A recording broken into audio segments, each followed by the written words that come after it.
to explain to people where Yahweh comes from. Okay, please do. Because for 200 years, the world has been deceived.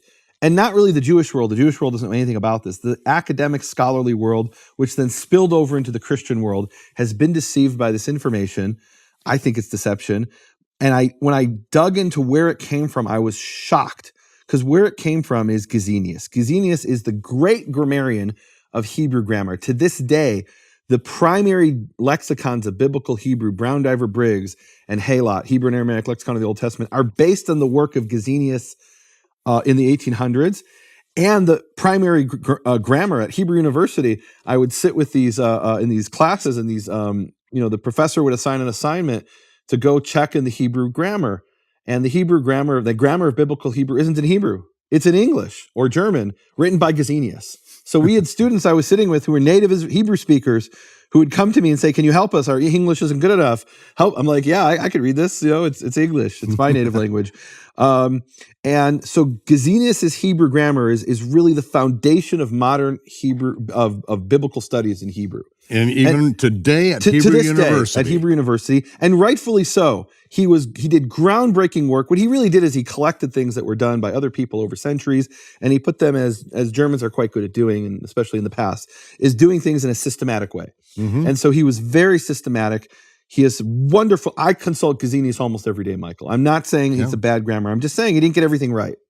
And if you look at the earlier versions of his dictionary in particular, you get a glimpse into his thought pattern of where he was the one who championed Yahweh and convinced the scholarly world it should be Yahweh, because it was a debate in the Christian world up until then.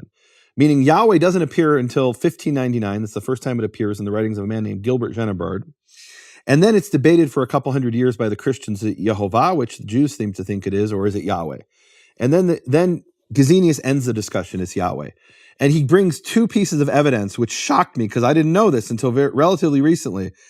And he says this in the 1833 edition of his dictionary, which was translated in 1857 into English. And in the dictionary, this part I actually did know, the first part. So the first part is that the main source for Yahweh is a Christian church father named Theodoret of Cyrus, who lived at the end of the 4th, beginning of the 5th century AD. And what Theodoret of Cyrus says is he's talking about the name, and he makes a statement that is quoted in certainly every scholarly work on this topic as evidence for Yahweh. And what Theodoret says in his Questions on Exodus, chapter 7, question number 15, he says, the Samaritans call it Yahweh, while the Jews call it Ayah, which is really interesting because at first you think he's talking about the Tetragrammaton, Yud He Vav He, right? And that's what's understood certainly when it comes to the Samaritans. But he says the Jews call God's name Ayah. Well, what's Ayah? So years ago, I suggested that Ayah, which supposedly the Jews refer to God as, was a corruption of the Yah that you have in Hallelujah. And that's definitely a possibility. Meaning he's not even talking about the Tetragrammaton when it comes to the Jews, because by the time of Theodoret of Cyrus, there were very small number of Jews who still spoke the name. It was kept as a secret among the rabbis. And certainly this Gentile wouldn't have heard it. Like, that makes no sense that this Christian from from Cyrus and Theodoret, not Cyprus, by the way, that he would have heard this. It doesn't make sense. So where did they hear this from? And how did he get this information from the Samaritans? Remember, we just heard from Josephus that in 168 BC, the Samaritans didn't speak the name of the God of Israel. In fact, they had they referred to God by no name, anonymous, and then they rededicated their temple to Zeus or Jupiter. So that was 168 BC, and now we're being told sometime around 500 AD by Theodoret of Cyrus, at 700 years later, that the Samaritans pronounce God's name as Yahweh. So where does he get that? So there's a number of possibilities. One is, well, maybe there was some faction of Samaritans who did speak it. I don't know. There isn't really evidence for that. What some scholars suggest, and by the way, this is Gesenius's basis for Yahweh. This statement by Theodoret, what I just read to you, that is the only solid proof of any kind for Yahweh. This statement by Theodoret, who's quoting the Samaritans. By the way, Theodoret didn't know Hebrew.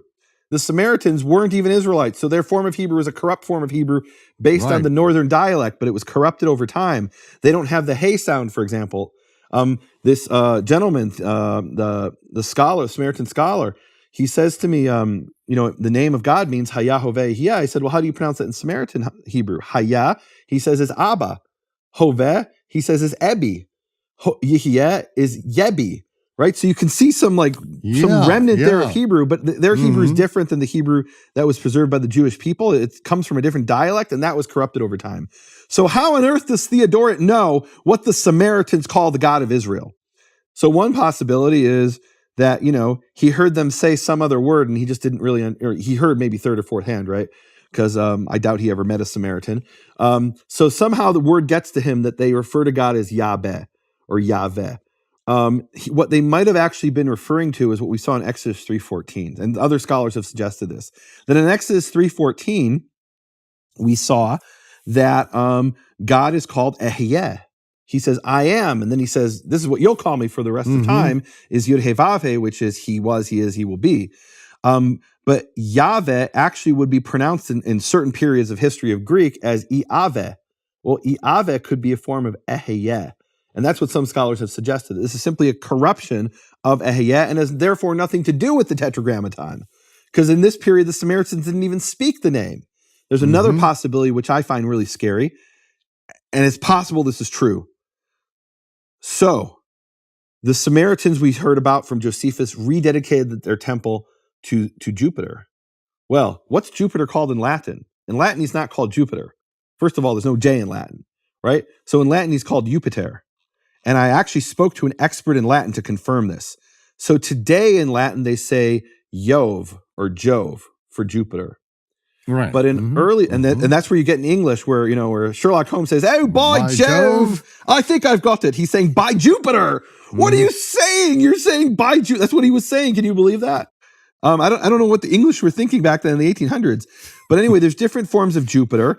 And I don't want to get too complicated here, but there are different, what they call cases in Latin. So there's Jupiter, Jovis, Jovi, Jovum, Jove, Jupiter. But basically in the early Latin, it wasn't a V, it was a W. And so it wasn't pronounced Jove, it was pronounced Yahweh in Latin 2,000 years ago. So now we have this word Yahweh. And where do we get Jupiter from Yahweh? Jupiter is Yahweh Pater, Father Yahweh.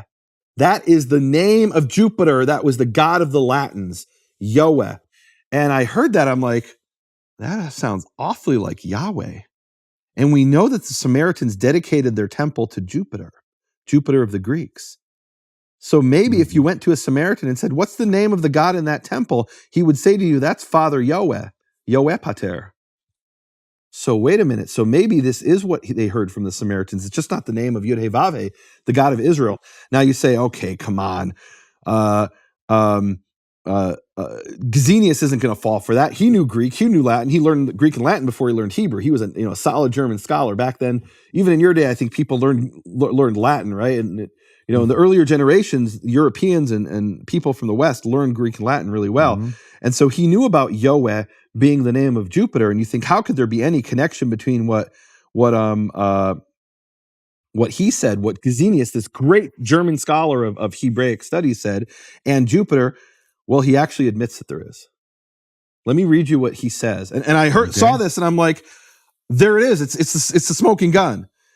These are the words of Gesenius in his 1857 edition of his dictionary. He says, I suppose this word, referring to Yahweh, and earlier in the paragraph, he says, hey, this comes from the Samaritans, Yahweh, which is Yahweh.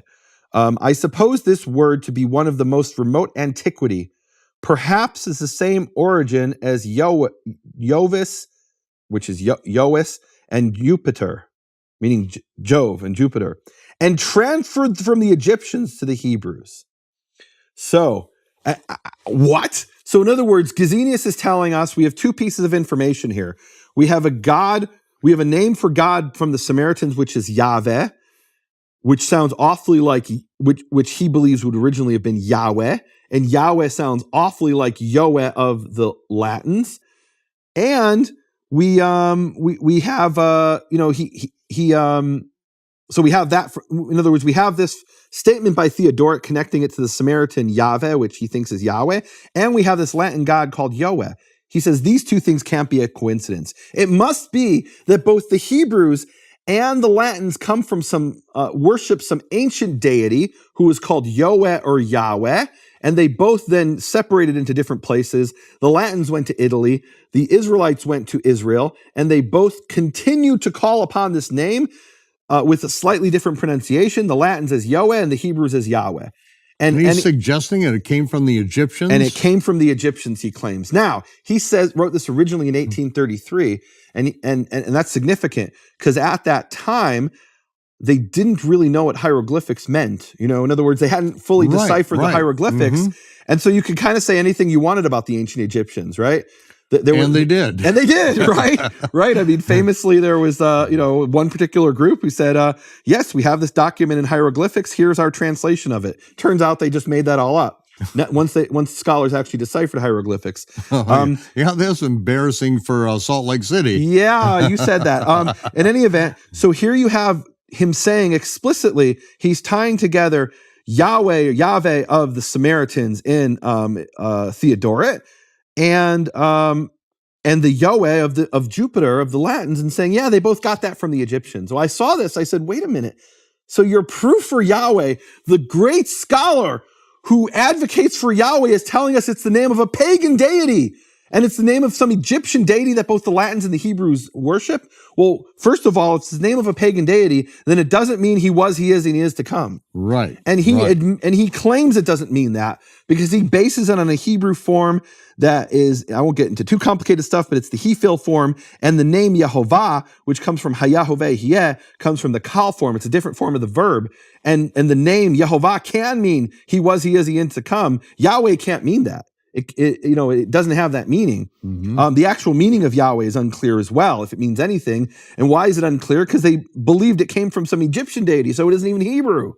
I was actually just at the SBL conference in Society of Biblical Literature, and this woman gave a lecture, and she says, this isn't a Hebrew name. This is an ancient pagan name. Today, in this century, people are still saying the same thing. This was in November 2017. A serious scholar was giving a paper saying this is the name of a pagan deity that transferred from other languages eventually into Hebrew. And if you want to know the name of the meaning of the word, don't look in Hebrew. Look at these other pagan languages. So what he was saying back then in 1833, what Gesenius was saying, is still being advocated by people today. Now, Michael, when I heard this, some people make fun of me. They say that I'm really liberal because, look, I say if you want to call him Yahweh, call him Yahweh. And I still say that. But at least know what the background of Yahweh is and where it comes from. Now, the God of Israel, I believe, is far more merciful than we are. And so, I don't want people to hear this and say, oh, no, I've been praying to the wrong God. You haven't been praying to the wrong God. You were doing the best you could with what you had. But now you've got better information, and you should be convicted by that. You need to follow the truth when you discover it.